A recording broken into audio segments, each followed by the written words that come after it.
Dave Brown was seated in a living room chair, situated opposite an empty couch.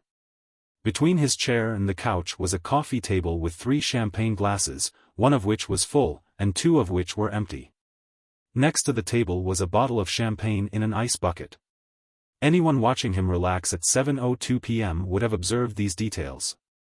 It is possible that Dave Brown was somewhat concerned when he stated that he could hear his wife's vehicle in the driveway. However, there were no other individuals present in the room. Dave Brown continued to sit in a relaxed manner when the front door opened. He was unable to be seen from his position, but he immediately heard his wife's voice. She inquired as to his whereabouts, stating, "Where are you, Dave?" "The living room." "Deb." Dave quickly stood up when his wife entered the archway. She was holding the hand of a man approximately 5 years her junior, 49 years of age, of slim build, and of medium height. He was dressed in a business suit. In her other hand, she held an order and a J4 envelope. Dave," she began, "this is Michael." "Michael, this is my husband, Dave." Noting that she was averting her eyes and seemed nervous, Dave took 3 steps forward and warmly shook the uninvited guest's hand. "I'm very pleased to meet you, Michael. Do you mind if I call you Mike?" "Not at all, sir." "May I offer you a glass of champagne?" "Please, take a seat." Dave observed as 2 very embarrassed people. He sat on the couch and accepted the offered glasses after they were filled.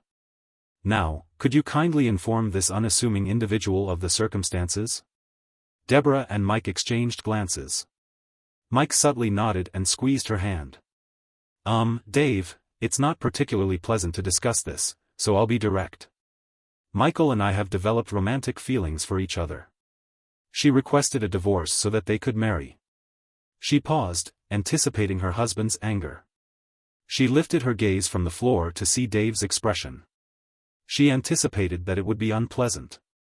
She was surprised to see that his face remained neutral. Unconsciously, she moved closer to Michael. "All right, Deb. Are these the divorce papers?" Deborah looked up in astonishment once more. Despite numerous rehearsals, she had not anticipated this turn of events. She regarded Michael and attempted to convey with her eyes that she was unsure how to respond. He then removed the envelope from her and placed it on the table. "Affirmative. I believe you will find the terms to be quite reasonable. Deb is not requesting any assets from you, with the exception of her vehicle, which is included in the packet. Also included is her statement renouncing this house, your vehicle, your pension fund, and all other joint assets. All documents have been duly notarized on our side. I must caution you that I am a lawyer, so I am aware of the legal implications of this agreement. It is in order, but you are encouraged to hire your own representative to reassure yourself. I must say that you both are very generous." Deb looked very anxious, as if waiting for the other shoe to drop. "It was Mike's idea. Dave, he actually insisted. He said it's bad enough that he's stealing a wife without taking your hard-earned assets." "Earned assets." It was not my intention to imply that I was motivated by financial gain. However, it is important to acknowledge that Mike is a wealthy individual, even without your financial contributions. Our combined wealth will likely exceed what we had in the past. The subsequent year was a particularly challenging period, but as the adage goes, time is a healer. I must express my sincerest apologies for this turn of events. I recently met Deb, and she has become an integral part of my life. I never imagined that I would feel complete again. I wish to inform you that I have been in love with your wife for several months. I hope you will not hold a grudge against me. Please accept my blessing for Mike to marry Deb." Both Deb and Mike were visibly taken aback by this revelation. She had convinced Michael that her marriage with Dave was falling apart. They had attempted to salvage it, but the probability of success was low. She was aware that Dave's response was a potential vulnerability in her plan, which might prompt Mike to recognize that something was amiss. That is why she implored Mike to undertake this task without a face-to-face meeting. Mike was adamant that genuine men address issues directly, and he was not swayed by her pleas. Mike was taken aback by the gravity of the situation. Despite his explicit account of the imminent dissolution of her marriage, he anticipated a more impassioned response. He had a clear mental image of Dave, based on her description. He was a physically imposing and highly educated man, accustomed to resolving conflicts through physical means. Initially, Mike had considered bringing a bodyguard that evening.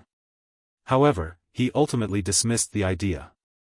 He believed that if the aggrieved husband were to strike him, he was concerned that his own sense of morality and decency would be compromised if he did not take action. "Deb, you met Mike at one of your girlfriend's parties." Deb nodded toward the coffee table, which represented one of the social events you had assured me were harmless and not a threat to our marriage. When I asked this question, Deb nodded to the floor. "This is a lesson for you, Mike." Mike looked at Deb, and his gaze shifted to a spot on the floor a little further away. "Mike, what is the subsequent plan of action?" "Deb, you must have a contingency plan. You are relinquishing the house, so I assume you were intending to pack your belongings and move in with him." "I will not impede your decision.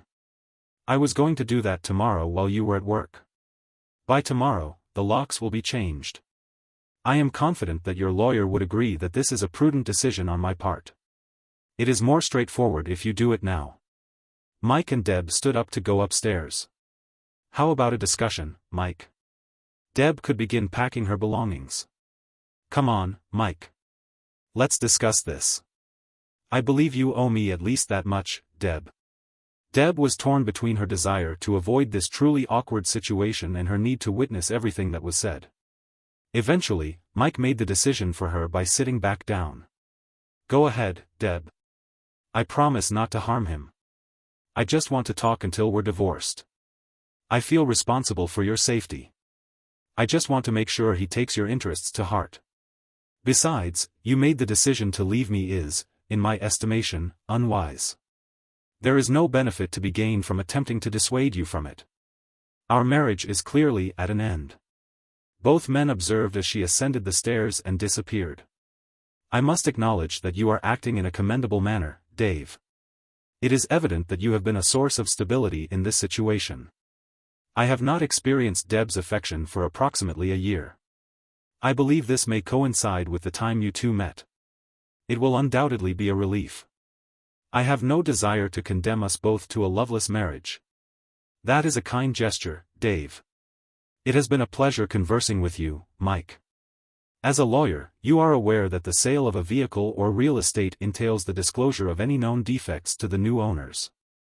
Mike responded with a laugh, indicating his disagreement with the notion that he would view his wife as a mere possession to be transferred upon sale. However, Dave understood his perspective. He smiled and correctly identified Mike as a clever and decent individual. "Please understand that what I am about to say is not motivated by ill will. I do not harbor any ill will, I merely wish to highlight some of Deb's shortcomings that may not be readily apparent after a year of acquaintance. Her future happiness is of paramount importance to me, as I have loved her for 27 years. I would also like to share the various efforts I have made to make her happy, which, unfortunately, have not borne fruit. This will enable you to avoid wasting your time on similar endeavors." Mike nodded in agreement, recognizing that what was about to be shared might not be entirely altruistic in intent, but he felt obligated to listen to this innocent man. "I assumed Deb went back to the pills." Mike nodded again, feeling a bit uneasy. This was tantamount to admitting that he was sleeping with this man's wife. "Yes, she's on pills. I had no idea she had ever stopped. She was on pills when we met, but about 6 to 12 months after we got married, she quit them. She said they suppressed her sexual appetite. Since then, it's been condoms for me. I cannot. It is difficult to maintain spontaneity when one is required to use contraceptives.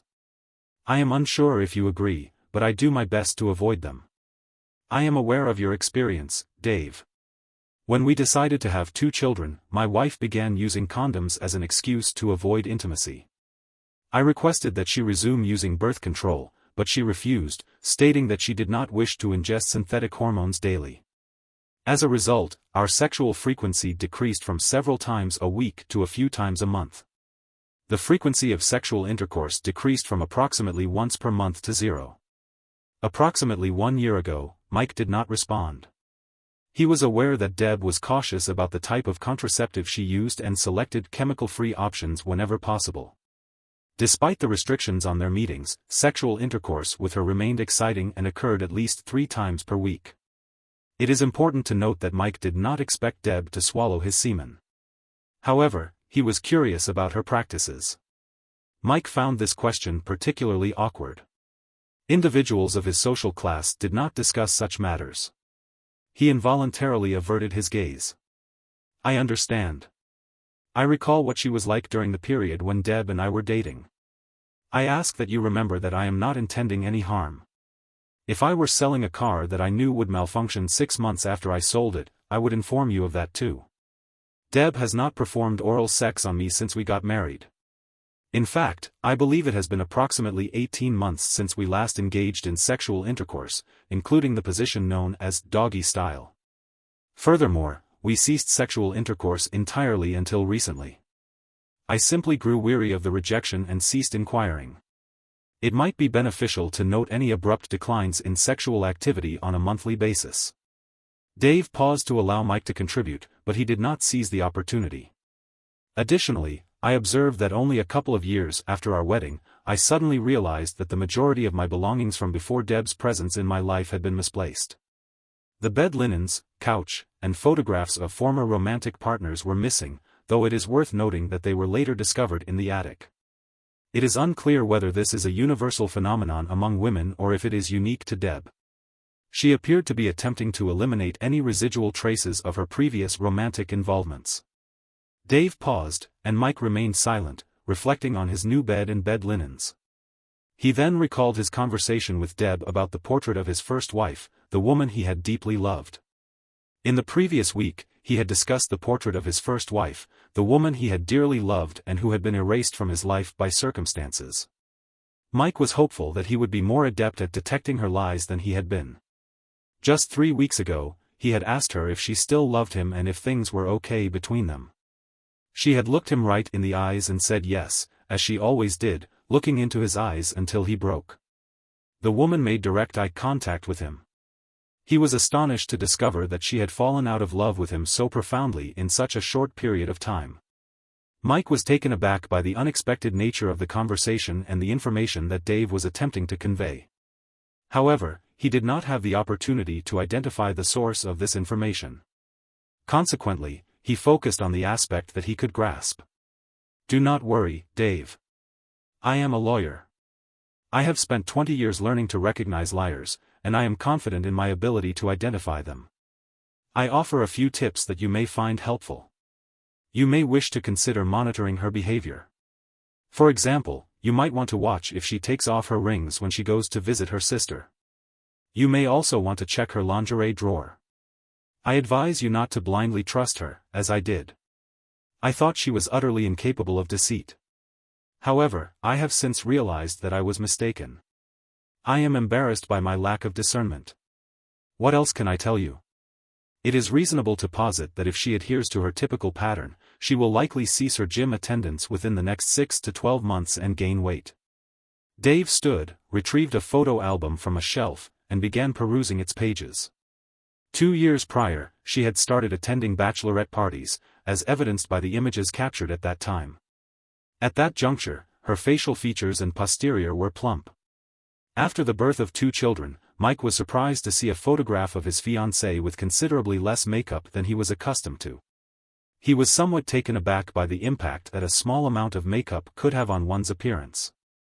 He continued to peruse the album, noting that his fiancée's mother bore a striking resemblance to her. He paused for a moment, observing that she had been a very attractive woman. This is her around 50. She was a very striking woman. Dave picked up another album and opened it to a page. He then waited for Mike to remain silent, attempting to ascertain her age. She was approximately 55 years old. She was one of the women who, once they reached menopause, around 52 or 53, rapidly lost their youthful appearance. However, she accepted this change gracefully, simply stating that she was grateful for the beauty she had possessed. He had been blessed with her for a considerable length of time. Dave observed as Mike alternately examined the 2 photographs. He promised to divulge all of his missteps that had rendered her unable to love him. He suggested trying a different approach, but it was unsuccessful. Dave paused to pour some champagne. It was approximately 25 years ago. She desired a wedding, and he attempted to object, stating that it would be more prudent to invest the money in a house. However, she asserted that if I genuinely believed we would be together forever, I would not compromise on a day that was so significant to her. If you desire, I can retrieve a copy of our wedding vows from memory. We adhered to the traditional wording of to love, honor, and obey, and forsaking all others. If you attempt a different approach, perhaps you will fare better than I did. However, it may not matter much to you. However, it would be unwise to work excessively long hours and engage in significant overtime in order to provide her with the luxurious residence she has always desired. It is evident that she did not exercise restraint in this regard. In fact, we are likely here because I declined to pay for the facelift she wanted, preferring to invest the money in her retirement. She can be quite insistent when her heart is set on something, as you have probably noticed, Mike. He nodded, pondering whether this quality of Deb's was truly as praiseworthy as he had previously assumed. He reflected on his decision to invite her to a monthly meeting to discuss any issues or concerns related to him or their relationship. The last meeting had occurred less than a month ago, and she had not raised any objections. He was confident that a man of his caliber Mike was compelled to devise a more compelling response. He observed a glint in Dave's eyes, which prompted him to grasp the implications of Dave's assertion. Despite this, Dave's arguments were, on the whole, well-founded. The notion that Deb was devoid of any deceit ran counter to some of Dave's recent thoughts. Dave's apparent amusement at the situation was so pronounced that Mike was unable to discern the internal alarm signal. Dave persisted in speaking despite the evident knowledge that Deb had ceased descending the stairs and was no longer within earshot. It would be prudent to observe any lists of items she plans to remove from the house, as this could be an indication of her growing disillusionment with the marriage and her search for a replacement. While this may not alter the immediate circumstances, it allows for preparation for the eventuality that the marriage may not survive. She has planned the endgame and prompted you to begin searching for additional evidence. Mike blinked and surveyed the scene for the first time, noting the presence of 3 champagne glasses in the ice bucket. This provided clear evidence that all 3 individuals present were aware of today's meeting in advance, despite the fact that there were supposed to be only 2. His usually keen observational abilities had failed to identify the clues. Dave observed Mike's eyes. I was aware that this would be the day. Deb contacted me twice today to ensure that I would be home by 7 p.m. Mike shifted his gaze from Dave and looked where Deb was halfway down the stairs. Deb resumed her descent, clearly pretending that she had not heard the last few minutes of the conversation. Dave, would you like to discuss which of the family photos I can take now or at another time? Dave ignored the question. She leaned towards the couch across from him, never taking her eyes off her rival. The last thing he had done wrong was forgive Deb when he first caught her cheating on their marriage. He asked Mike, who replied, yes, it was right after the birth of our second child. I forgave her because she and our counselor convinced me that it was a one-time mistake. A temporal miscalculation caused by postpartum depression led me to question whether I was too lenient with her. It is possible that a more assertive approach at the time could have prevented a recurrence. I justified my actions by considering that I was acting in the best interest of the children. They matured into responsible individuals, and I hope that I did right by them for her sake. I hope you will be generous enough to forgive her when your time comes. I am unsure how to proceed. Dave, you are not required to say anything. Mike, I implore you to answer me. Look into your heart and ask yourself if you would have forgiven your late wife if you had discovered her engaging in sexual intercourse with another individual in your own bed for the first time. Mike became visibly distressed. He leaned forward from the corner of his eye, and Dave observed some movement and saw a pale Deborah was standing in the kitchen doorway, and my wife would never have shown me such disrespect. We loved each other too much to allow such a display. You said the first time Deb cheated on me, were there other times? No, just twice then and now. Deb burst out of the kitchen, crying desperately. I'm finished packing, Mike. If you take my suitcases, we can get out of here. Here, right now, calm down, Deborah. The last was said in a quiet but firm voice, surprisingly. The voice belonged to Mike. Deb stopped in her tracks. Mike turned back to Dave. Deborah assured me that she was not unfaithful because you had an open marriage. Dave, did she look you in the eyes when she told you that? Mike looked at Dave, then at a shrunken Deb and back at Dave again. Dave observed a sudden realization in Mike's eyes that he was not as adept at discerning deceit as he had assumed. What did she inform you about the condition of our marriage? She stated that it had been unstable for several years. Dave, you had been in therapy for an extended period, yet neither of you had any optimism. Dave did not respond, he simply continued to gaze at Mike. He simply looked at Mike as he continued speaking to fill the silence. Now, he thought, this does not quite match up with what you said about still going on dates and asking if she loved you. Dave continued to look Mike in the eyes. He chose the exact moment when Mike realized that he had been played for a complete fool. The expression on Mike's face was easily interpreted as self-loathing. A look of disgust crossed the face of the diminutive man. Mike turned to a statue of Deborah, who was rendered speechless by Mike's betrayal. Mike had been unfaithful to her, sleeping with other men's wives without their husbands' knowledge. Upon hearing this, Deb collapsed to her knees. Mike suddenly lost his ability to speak and became fixated on a spot on the carpet that had previously held his attention. Finally, he composed himself and looked back at Dave. Please, Dave, Mike said, his voice trembling. You have to believe me. To believe me, I had no idea. Do not worry, Mike. I informed you that she is a skilled liar. I regret that she did not tell me that we had an open marriage, as that might have prompted me to engage in extramarital relationships last year. The deliberate use of humor in a highly tense situation appeared to be an effective strategy. Mike relaxed somewhat but remained silent. Does this indicate that the engagement is no longer viable? Indeed, it seems that way. I would like to introduce you to a couple of individuals, John and Alice. At that moment, the basement door opened, and Mike heard the noise. Mike turned and observed the approach of a young man and woman. I would like to introduce you to my son, John, and my daughter, Alice. They were listening to our conversation through a microphone. John graduated from law school 2 years ago, and Alice earned her doctoral degree this year. John and Alice shook hands with a bewildered microphone. Then John picked up an envelope from the table and began to dispassionately examine its contents. Dave turned to his daughter. Do you believe me now, Alice? Affirmative, father. There is no doubt that she is a calculating and unfeeling strategist. At the sound of a groan, all eyes turned. Deb was still on her knees, but now her head was resting on the floor. Perceiving the silence, she lifted her head and encountered 4 accusatory stares. She sprang up and exited the premises through the front door. No one made the slightest attempt to stop her or let us pursue her. John calmly finished reviewing the contents of the envelope.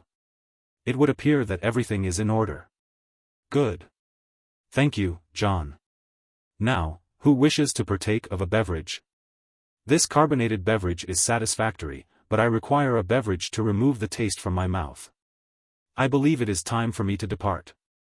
I will remain here with you, Mikey. We still require to resolve a matter. What is it that we require to resolve? He might forgive you for engaging in sexual intercourse with that woman of low intelligence and questionable character, given her assertion that she was in an open marriage, but he was forced to consider whether he should rip your head off and spit down your neck for attempting to steal her. Mike observed the other man, noting that he was approximately a head taller and significantly larger than he was. He looked into the man's eyes and saw something that made him feel uneasy. Dave observed a familiar gleam in Mike's eyes. He decided to calm down a bit. John, who performed the same work as Dave, was no longer surprised that Dave knew so much about him. How is your current job? Dave inquired. The hours are long and the pay is low, Mike replied. Do you want to come and work with me? I would be delighted to, Dave replied. However, there is the question of supporting my ex-wife. Wife until she finds a job she no longer has a home or money. With a growing sense of relief, Mike entered into the new topic. I'm very sorry, Dave. As soon as she lied to me, she breached the implied contract we had in the event of a breach of contract. Ownership reverts to the previous owner. Yes, Dave replied, but morally, don't talk to me about morals. I'm a lawyer. John, do you have a dictionary? I have one. A vague notion of what that actually signifies was conveyed. There was a collective expression of mirth. However, in earnest, Mike, it is recommended that you assume a caretaking role until she recuperates. If you are prudent in your actions, you could feign an intention to retain her as a companion, thereby invigorating your spirits in the bedroom for a period of time. Nevertheless, I am unable to do so. Instead, I will ensure her well-being, not for her benefit, but for yours. I hold in high regard the ability to achieve a state of mastery in any endeavor. I was outclassed tonight, as I have been on numerous occasions. Have you ever considered pursuing a career in law, Dave? The way you have consistently outmaneuvered me, transforming negatives into positives and denying me the opportunity to process information, is worthy of the most effective prosecutor I have ever observed. Dave smiled modestly but remained silent. He is passionate about his work and the colleagues with whom he interacts, so he consumed 4 beers for the first time during the evening. Dave averted his gaze until he was certain that the tears forming at the edges of his eyes had ceased to flow. He did not look at him directly again. By that time, Deborah Brown was already 700 meters away, walking briskly and accelerating as if her heels were on fire. Story 2, Lisa, whom I have been married to for a considerable number of years, works as an office manager at a software company from 9. Since my work schedule is quite flexible, we have gradually transitioned to having sex in the mornings 3 or 4 times a week. I caress her slender body, and she caresses me. We did not experiment much in bed, but I was quite satisfied with that. However, I have noticed that over the last year, Lisa has become more passionate. Furthermore, Lisa has become more assertive in the bedroom. This may be attributed to her recent promotion at work. There were numerous indications of a potential infidelity, prompting me to engage the services of a private detective. The detective was able to obtain concrete results within a week. Typically, we converse via telephone daily at approximately 10 a.m. In the morning, the timing of our usual call was unchanged. She answered the phone before it reached voicemail. Good morning. How are you? I am well, thank you. How are you? I am quite well, thank you. Have you noted that our daughter has a soccer match today? I have noted it in my calendar. Have you considered discussing with me what kind of funeral you would prefer? I have not. I was thinking that we should discuss this. It is likely that Lisa did not anticipate such a topic in our customary domestic discourse. Tim, are you concealing information from me? Did the physician impart unfavorable news? No. I am entirely well, but it occurred to me that I am uncertain as to whether you would prefer to be cremated or buried if you opt for cremation. What should I do with the ashes if you desire to be interred in a specific location where you are likely unaware of my preferences? Tim, the topic you have selected is unfortunate. Is there an alternative time for this discussion? I will likely outlive you, so there is no need to discuss what to do with my remains. Let us focus on you. We are the same age. Women live longer, which is why you believe you will outlive me. However, your grandparents are deceased, but mine are still alive. Additionally, most husbands die before their wives, which is a phenomenon you are aware of. Why? Because they want to. Given the circumstances, it is understandable that you would prefer to avoid discussing this topic.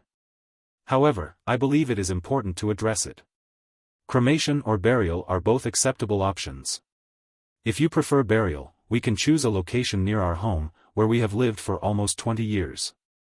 A symbol marker or a larger headstone would be appropriate. A headstone allows everyone to say, "Here lies." It would be more fitting to say, "Here lies Tim." I also wanted to ask about your CEO, Bob. I heard that his wife, Sandy, has terminal cancer. How old is she? Do you believe that they are over the age of 60? From which source did you initially learn of her illness? Did you know that she is an enthusiastic collector of firearms? She showed me a pistol that could barely fit in her purse. She claims that it can create a hole in a door the size of a tennis ball. She also states that locks often become inoperable. One might reasonably inquire as to what this implies for the potential damage that such a weapon could inflict upon a person. At what point did you last see her, Lisa? I was asked, sounding worried, this morning just before I called you. I was to share something with her. She inquired as to whether I could keep you at home. The words I used made no sense. Why keep me? Indeed, when I showed Sandy the private detective's report about your affair with Bob, she decided that her husband had betrayed her. You, too, had betrayed her. Since she only has a few months to live, she thought she wouldn't make it to court anyway. She was en route to your office and requested that I keep you at home if feasible while she addressed her concerns regarding Bob. Tim, I am at a loss as to how you could have done such a thing. I will respond to your question after you answer mine. Why did you do it? I am going to terminate this call since the sound of gunfire might disturb me. I intend to cremate you and dispose of your ashes in a portable toilet. Of course, some things in life do not turn out as one might wish. Thank you for being with us and listening until the end. If you found this discussion interesting, please subscribe, like, and leave a comment.